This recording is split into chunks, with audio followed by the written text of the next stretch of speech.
Buen día para todos. Les habla la profesora Maxi González Rincón y de nuevo con la tercera clase.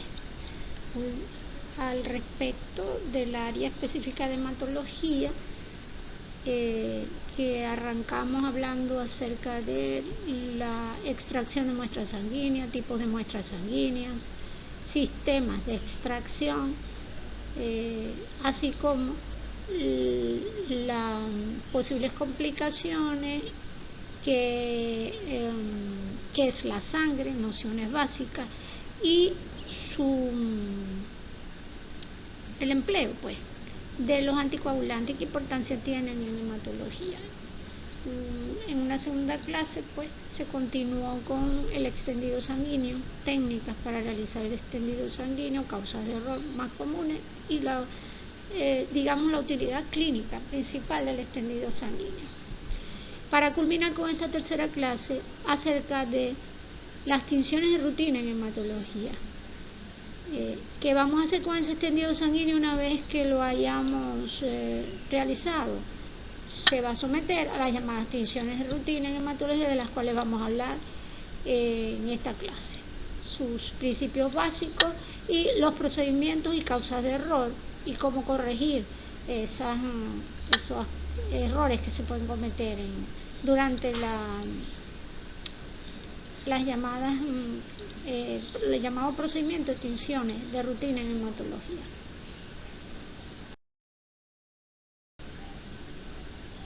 Las tinciones de rutina en hematología se pueden clasificar de la siguiente forma, en tres tipos básicos: la coloración de Hienza, que es coloración básicamente acidófila; la coloración de Wright, que es policromática; y el tercer tipo de tinción más conocido y de rutina en hematología, que es la coloración o tinción de Wright-Hienza.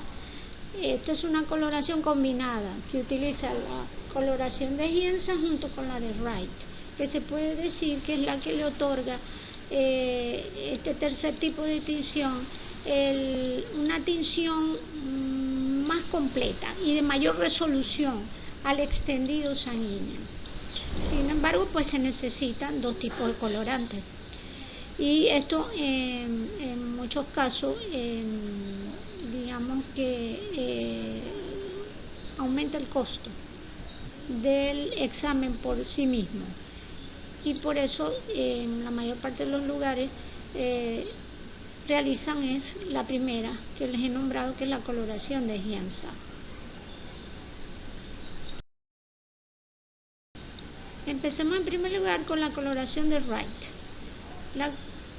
Tanto la coloración de Wright como la de Hienza son llamadas coloraciones de Romanowsky.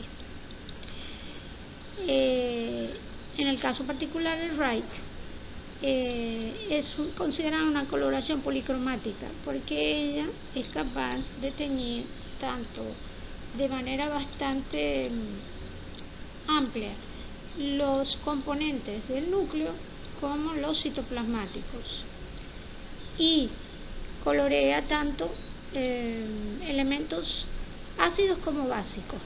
Entre sus componentes se encuentra la eosina y el azul de metileno, que es un complejo tiacina-eosinato que es capaz de teñir componentes neutros.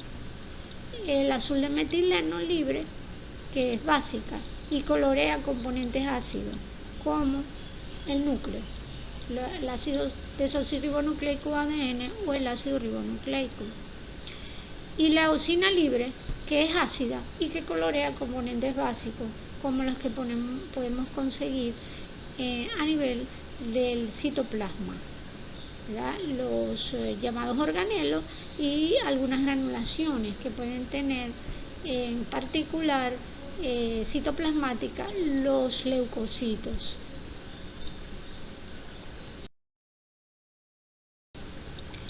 Entre las características que tiene la coloración de Wright es que ella contiene metanol, además de los componentes que acabamos de nombrar, que son los colorantes propiamente dichos.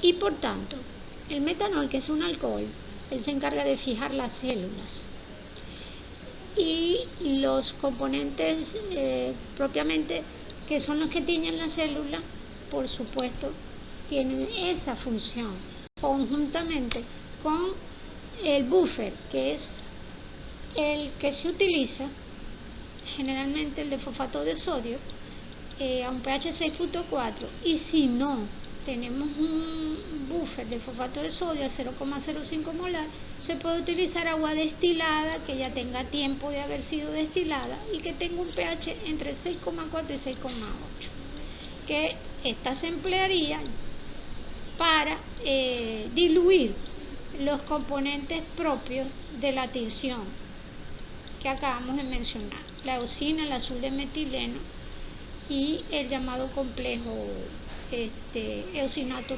tiazina. El hecho de que tenga metanol trae como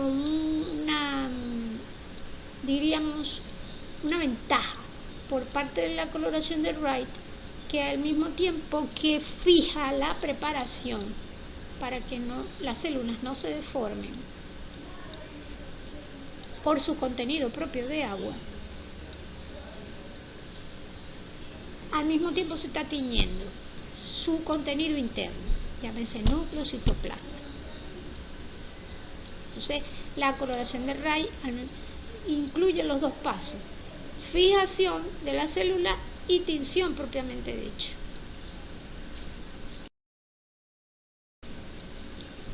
En el caso del colorante de Gienza, él tiene las siguientes características. Generalmente es un colorante que no es policromático, como ya habíamos dicho anteriormente. Es un colorante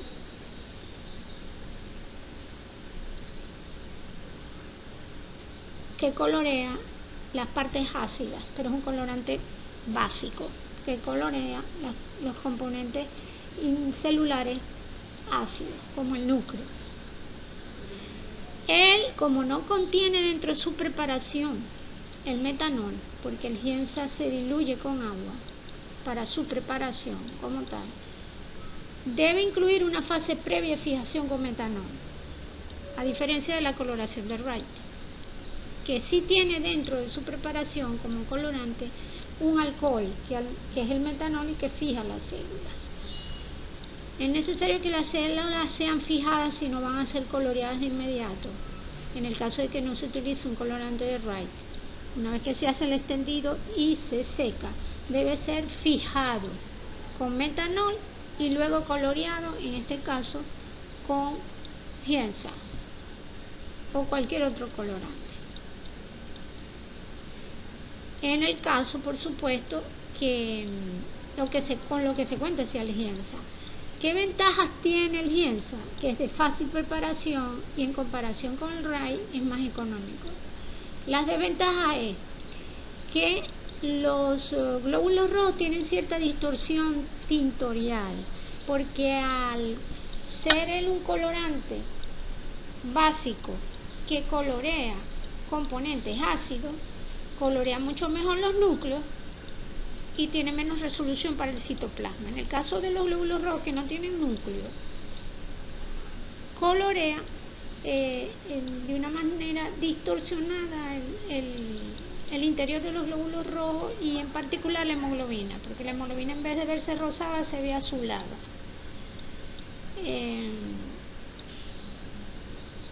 Luego tenemos que una segunda desventaja es que antes de hacer la tinción propiamente dicho de Gienza, se debe hacer o llevar a cabo una fase previa de fijación, porque el colorante no incluye dentro de su preparación el alcohol, en este caso el metanol, que sí le incluye el Wright.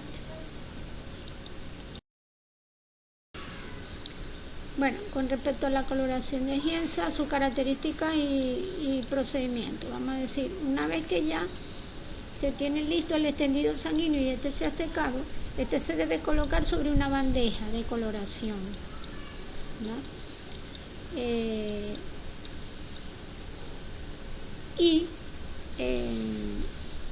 Se pueden utilizar en algunos casos los tapones mismos de goma de los tubos que ya han sido utilizados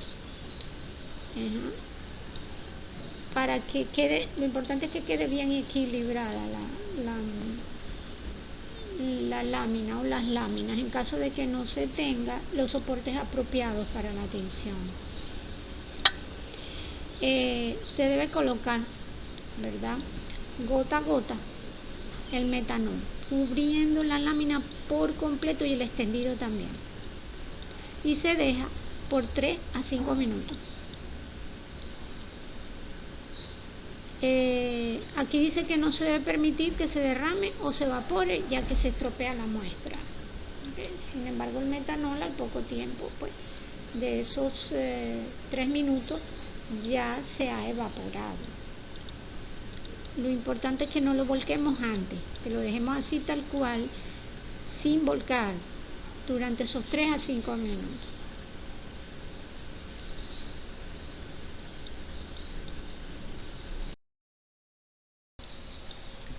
Continuamos. Una vez, mientras se está, si se quiere, fijando la lámina con metanol, se debe preparar el gienza en caso de que ya no venga preparado. Se debe colocar una cantidad específica de buffer o de agua, como le dije, a un pH más o menos de 6.5, 6.4, y luego mezclando.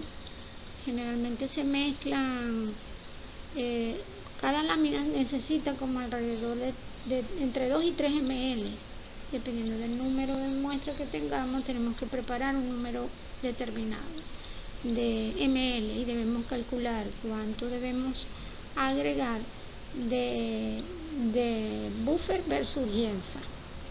Eso va a variar, pero debe estar más o menos entre, por cada ml, ¿verdad?, pueden ir de 2 a 5 gotas de gienza. Una vez que esté preparado el gienza, que debe ser preferiblemente recién preparado, porque cuando tiene mucho tiempo preparado se precipita. Entonces, al tener cierto tiempo preparado, siempre antes de, si ya tiene varios días de preparado, debe ser filtrado antes de ser empleado para la coloración. Se cubre la lámina con el colorante por completo, ¿verdad?, y se deja. Aquí dice 30 minutos, pero pueden ser menos. Todo esto tiene que ser estandarizado en el mismo laboratorio dependiendo de la calidad del gienza. El tiempo que el gienza puede permanecer sobre la lámina en el proceso puede ir de 15 minutos a media hora, de manera tal que tenemos que hacer varias pruebas, ¿verdad?, antes de llegar a estandarizar el tiempo que el gienza debe de estar sobre la lámina, tiñendo el extendido. Al cabo del tiempo estipulado que debe permanecer el colorante sobre el extendido, se debe volcar, ¿verdad?, el colorante y lavar en esta posición inclinada con agua destilada. En algunos casos también se puede lavar con agua y chorro, pero sí agregando el agua con la lámina inclinada desde un extremo para que el agua se deslice sin que caiga con fuerza sobre el extendido para no despegar el preparado ya teñido. La lámina, una vez que se lava bien, se debe poner a secar para luego quede ya lista para ser observada al microscopio óptico.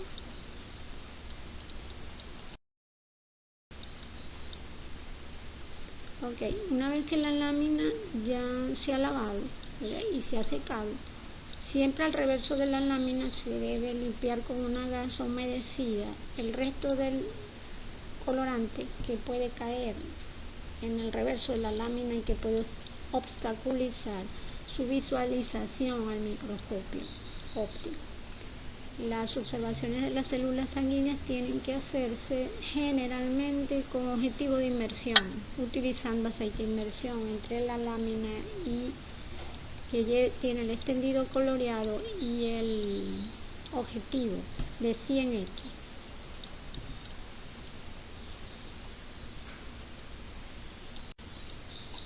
Muy bien, el objetivo principal de los extendidos sanguíneos coloreados y su observación al microscopio es, en primer término, realizar la llamada fórmula leucocitaria o hemograma de Schilling, que no es más que un recuento diferencial y porcentual por 100 células blancas de cada uno de los tipos de leucocitos. Se tienen determinados rangos referenciales en porcentajes y en conteo absoluto para cada uno de los 5 tipos de glóbulos blancos, que van desde los neutrófilos o segmentados neutrófilos, linfocitos, monocitos, eosinófilos y basófilos. Aparte de eso, es importante el extendido sanguíneo coloreado para el estudio de la morfología de los glóbulos rojos, como lo vemos aquí en esta diapositiva, en donde podemos ver claramente dos ejemplos. De un lado izquierdo, la coloración Reich-Hienza, que es policromática, y la Hienza, que es básicamente una coloración que colorea colorantes ácidos, o mejor dicho, que colorea elementos ácidos de la célula, que no es policromática, sino monocromática. El Hienza se va a ver generalmente azulado todo lo que observemos, glóbulos rojos y los blancos con más fuerza, el núcleo de los mismos. Y en la coloración Reich-Hienza se puede observar los glóbulos rojos con el clásico color rosado y su halo claro central. El color rosado periférico o el halo claro periférico coloreado es rico en hemoglobina. Y aquí observamos un glóbulo blanco, que es un linfocito, y vemos claramente la diferencia entre el color del núcleo y el del citoplasma, porque es una coloración policromática, colorea y tiene resolución tanto para colorear núcleo como citoplasma, mientras que el Hienza generalmente colorea mucho mejor el núcleo que el citoplasma, y es monocromática en comparación con el Reich-Hienza. Este es el ejemplo de una anemia ferropénica, que es una patología que cursa por pacientes con hemoglobina baja de acuerdo a su edad y sexo, y los glóbulos rojos van a tener generalmente un halo claro central muy amplio porque tienen menos hemoglobina de lo normal. La hemoglobina es lo que vemos coloreado y que se ve en la periferia. Mientras más amplio sea el halo claro central, indica que hay menos concentración de hemoglobina. Al mismo tiempo se van a observar formas caprichosas y no normales del glóbulo rojo, como esta célula, que es una célula en lágrima, y otras células que pueden tener forma de bastón u ovaladas, como estas que vemos más hacia el lado derecho, y en lágrima, esta que observamos que tiene forma de más hacia la derecha, debajo del linfocito, ¿verdad?, que tiene forma pareciera de pino o de pin de juego de bowling, ¿okay? Y las celulitas que vemos más chiquititas, ¿verdad?, entre los glóbulos rojos, los espacios que dejan los glóbulos rojos son las llamadas plaquetas. Entonces, a través de un extendido sanguíneo bien coloreado, un bioanalista puede llegar a ser un profesional laboratorio clínico, una buena observación microscópica y análisis de la morfología y la capacidad tintorial de las células de un paciente, y poder ofrecer pues este análisis, y al igual que la fórmula leucocitaria, con detalle, para contribuir con el diagnóstico de la posible patología que aqueja al paciente. Muy bien, La coloración de Wright, vimos que era una coloración policromática que tiene como característica que fija y colorea de manera simultánea. Entre sus ventajas está que tiene una excelente tinción nuclear y citoplasmática porque es policromática.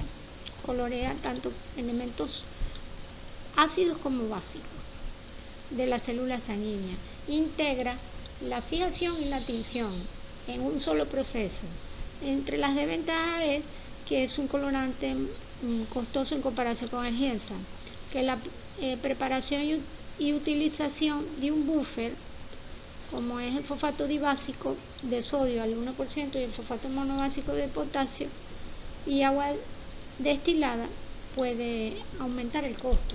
Sin embargo, esto puede ser sustituido por un agua destilada obtenida con un tiempo más o menos que llaman vieja, de 72 horas aproximadamente, con un pH entre 6.4 y 6.5 aproximadamente. Muy bien, aquí tenemos un cuadro de los posibles errores que se pueden cometer o problemas que se puedan presentar durante la tinción de Wright. Tenemos que la coloración quede muy azul, porque puede llegar a quedar azul cuando el tiempo de tinción es excesivo. Por eso es que tenemos que estandarizar haciendo varios extendidos, colocando el colorante a diferentes tiempos y observando cuál es el que se ve mejor. Otra de las causas puede ser un lavado deficiente, que en el momento que toque lavar con agua no se lave de manera amplia, ¿verdad? Y se elimine todo rastro de colorante en este caso. La alcalinidad del amortiguador en caso de que se utilice buffer, al igual que el agua. Que el agua resulte con un pH superior a 7 o 7.5. También que el frotis quede muy grueso, muy denso. De allí que lo primero es que el extendido quede en buenas condiciones, bien realizado antes de llevar a cabo la tinción. Entre las soluciones que se plantean es disminuir el tiempo de tinción para que la coloración azul desaparezca, lavar suficientemente o adecuadamente. En caso de que queden residuos de colorante que puedan, en este caso, darle esa coloración azul a la misma. Acidificar el buffer, ¿verdad?, en caso de que esté muy alcalino. Y en el caso del agua, siempre medir su pH antes de utilizarlo como tal. Dejarlo varios días en el caso de que su pH inicial sea alcalino para que vaya perdiendo la alcalinidad. Y por último, realizar los frotis más delgados en el caso de que el problema sea que el extendido quede muy denso, muy grueso. Luego tenemos todo lo contrario, que en vez de quedar la coloración demasiado azul, quede la coloración demasiado rosa o rosada. Esto tiene que ver con un tiempo de tinción insuficiente, por lo cual se debe estandarizar los tiempos en que se deben dejar el colorante hasta obtener el tiempo óptimo. Un lavado prolongado, es decir, que hayamos lavado de manera exagerada la lámina y hayamos corrido la parte de la preparación. Y por último, la acidez en el amortiguador en el agua que estemos utilizando. Y se soluciona, o se puede, las posibles soluciones, aumentar el tiempo de tinción, que tiene que ver con la estandarización, y lavar, pero ya no de manera prolongada, y alcalinizar el buffer. En el caso del agua, pues siempre determinar el pH, y si se necesita alcalinizar, pues se puede llevar a cabo utilizando un álcali y midiendo, por supuesto, el pH en cada caso. Por último tenemos que quede colorante precipitado.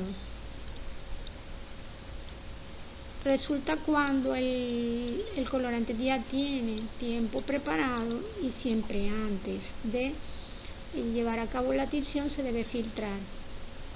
Entonces cuando el colorante no se filtra, entonces al realizar la tinción van a quedar las partes del colorante precipitado como parte del extendido. Que el secado de la lámina, ¿verdad?, durante la tinción, en este caso, no sea el adecuado. Es decir, que la lámina no esté suficientemente seca, ¿verdad?, luego de la tinción, antes de observarla al microscopio. ¿Cuáles son las posibles soluciones? Filtrar el colorante siempre antes de llevar a cabo la tinción. Procurar colocar suficiente cantidad de colorante sobre la lámina, ¿verdad? No dejar pues que la lámina quede cubierta por mitad y el extendido también, porque entonces hay una insuficiente tinción. Entonces, para impedir este secado de la lámina, en donde van a haber partes coloreadas y otras no, se debe procurar colocar suficiente cantidad del colorante que cubra todo el extendido, inclusive la lámina. Se calcula que se necesitan alrededor de 2 ml por lámina, portaobjeto estándar para cubrir todo el extendido y que quede suficientemente cubierta cualquier parte del extendido y de la lámina portaobjeto. Ok, seguimos. En el caso de la coloración Wright-Gienza, este es una coloración considerada, al igual que el Wright, sola, una coloración policromática, porque utiliza la capacidad de teñir tanto los elementos ácidos y básicos del Wright como la capacidad de tinción del Gienza de los elementos particularmente ácidos. Se debe cubrir generalmente el extendido en primer lugar con el colorante de Wright, que es el que tiene el metanol y que puede fijar y teñir al mismo tiempo entre 1 a 5 minutos. Luego agregar el colorante de Gienza, que puede ir de 8 a 15 minutos aproximadamente. Todo esto tiene que estandarizarse. Ese colorante de Gienza se va a agregar sobre el de Wright. El de Wright no se descarta, sino que encima de Wright se coloca el de Gienza, luego que ha cumplido el tiempo que debe estar el colorante de Wright. Y luego que pasa el tiempo de exposición al colorante de Gienza, finalmente ahora sí se puede volcar ambos colorantes y se lava con agua de chorro con la lámina en forma inclinada y sin agregar con fuerza el agua para no correr la preparación. Y luego se observa con activo de 100X y aceite de inmersión al microscopio óptico. Bueno, aquí tenemos una ilustración acerca de cómo los pasos de la coloración Wright-Gienza. Primero tenemos la aplicación del Wright sobre el extendido. Se agrega suficiente cantidad que todo quede cubierto, ¿verdad? El tiempo va a variar entre 1 a 3 minutos, un poco más, puede llegar a 5. Y luego encima se le debe colocar el Gienza, que puede ir entre 8 a 15 o llegar hasta 30 minutos. Todo va a depender pues de la fuerza que tenga el colorante. El Gienza se va a agregar sobre el colorante Wright, cubriendo completamente la lámina. Y finalmente se debe lavar, ¿verdad? Generalmente en posición inclinada, no como la que vemos aquí en el dibujo. Se espera que seque la lámina, luego se puede utilizar una gasa humedecida para quitar el exceso de colorante que puede haber caído debajo o en el reverso de la lámina. Y se procede entonces a observar la lámina al microscopio óptico con objetivo de 100x aceite de inmersión. Bueno, aquí hablamos con un poquito más de detalle acerca de las causas de error más frecuentes en las tinciones de tendido sanguíneo. La coloración cuando queda excesivamente azul, ya hablamos de que puede ser un frote muy denso o grueso, que el lavado haya sido insuficiente y haya quedado material del colorante, y este se haya secado sobre el preparado, que la tinción sea muy prolongada y por eso hayan quedado azules todas las células, y que el buffer o el agua que se utilice le dé a la coloración mucha alcalinidad, en el caso de que el pH esté por encima de 6.5, cuando lo normal es que esté más o menos entre 6,4 y 6,5.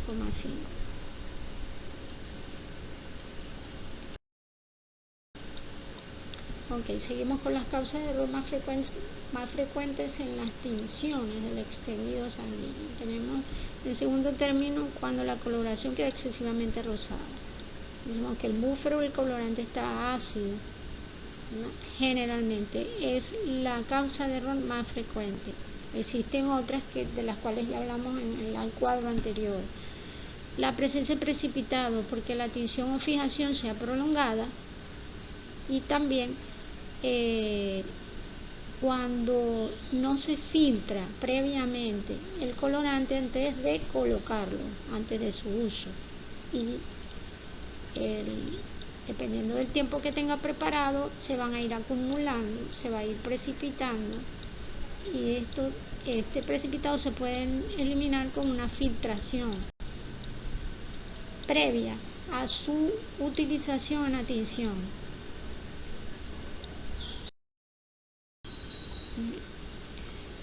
Y ya por último, entre las causas de error más frecuentes en las tinciones de tendido sanguíneo tenemos la presencia de artefactos morfológicos,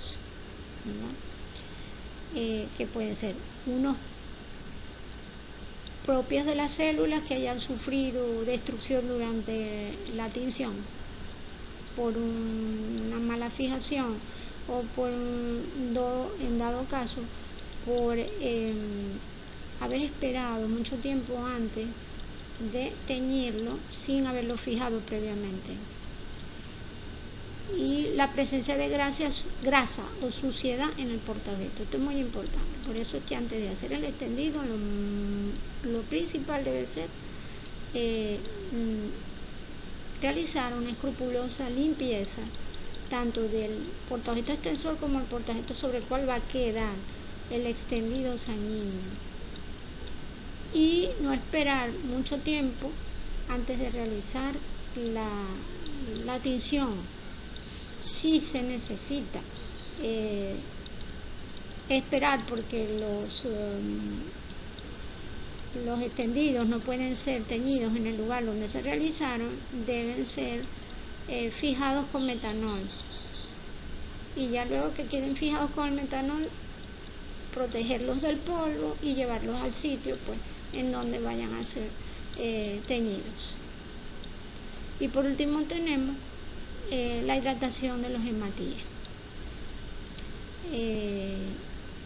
Los hematíes pueden presentar formas caprichosas cuando existe una fijación inadecuada, lo que les hablaba, cuando no se fijan adecuadamente el extendido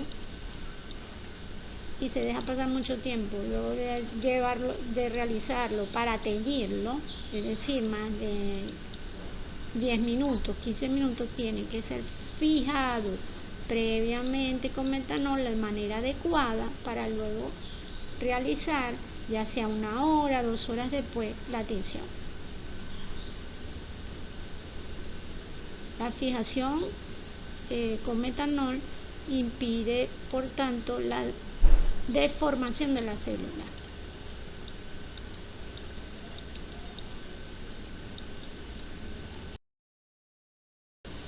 Bueno, con esto le ponemos punto y final a todo lo concerniente a los aspectos básicos que ustedes deben conocer acerca del área de hematología y que se les describieron en estas 3 clases, como fue la toma de muestras sanguíneas, de diferentes tipos de muestras sanguíneas, su utilidad,